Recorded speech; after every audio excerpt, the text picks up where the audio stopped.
প্রধান উপদেষ্টা অধ্যাপক ডক্টর মোহাম্মদ ইউনুস বলেছেন, অন্তর্বর্তী সরকার একটি অবাধ ও সুষ্ঠু নির্বাচন অনুষ্ঠানে প্রতিশ্রুতিবদ্ধ এবং ভোট সম্ভবত এই বছরের ডিসেম্বরের মধ্যেই অনুষ্ঠিত হবে। বাংলাদেশ সংবাদ সংস্থা সূত্রে জানা যায়, সোমবার রাষ্ট্রীয় অতিথি ভবন যমুনায় সফররত ইউরোপীয় ইউনিয়নের কমিশনার হাজা লাহবিব প্রধান উপদেষ্টার সঙ্গে সাক্ষাৎ করতে এলে তিনি একথা বলেন।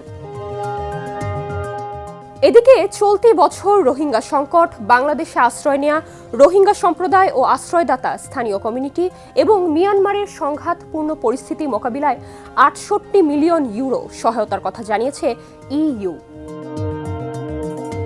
প্রধান উপদেষ্টা রোহিঙ্গাদের মানবিক সংকট মোকাবিলায় তার সরকারের প্রতিশ্রুতি পুনর্ব্যক্ত করে বলেন, এটি বাংলাদেশের জন্য একটি বড় সমস্যা। এটি বছরের পর বছর ধরে চলছে, কিন্তু এখনো কোনো সমাধান নেই।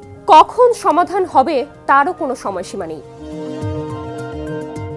ইইউ কমিশনার বলেন, এই সংকটের একমাত্র সমাধান হলো শান্তি। আমাদের সব ধরনের দুর্যোগের জন্য প্রস্তুত থাকতে হবে, যার মধ্যে মানব সৃষ্ট দুর্যোগও অন্তর্ভুক্ত। ঘণ্টা ব্যাপী বৈঠকে তারা নেপাল থেকে জলবিদ্যুৎ আমদানির সুযোগ, জ্বালানি সংযোগ, বন্যা ব্যবস্থাপনা, জলবায়ু পরিবর্তন এবং অন্তর্বর্তী সরকারের সংস্কার কর্মসূচি নিয়ে আলোচনা করেন। অধ্যাপক ইউনুস বলেন, নেপাল থেকে জলবিদ্যুৎ আমদানির জন্য ইইউর সহায়তা গুরুত্বপূর্ণ, কারণ এটি বাংলাদেশের নবায়নযোগ্য জ্বালানির দিকে উত্তরণের পথ সুগম করবে এবং জীবাশ্ম জ্বালানির উপর নির্ভরতা কমাবে। অন্তর্বর্তী সরকারের সংস্কার কর্মসূচির প্রতি ইইউর সমর্থন পুনর্ব্যক্ত করে কমিশনার বলেন, আপনি এক ব্যতিক্রমী সময়ে অসাধারণ কাজ করেছেন। আমরা আপনাদের সঙ্গে সহযোগিতা আরও জোরদার করতে প্রস্তুত। প্রধান উপদেষ্টা ডক্টর মোহাম্মদ ইউনুস বলেছেন, আমরা চাই বেওয়ারিশ লাশ যেন না থাকে।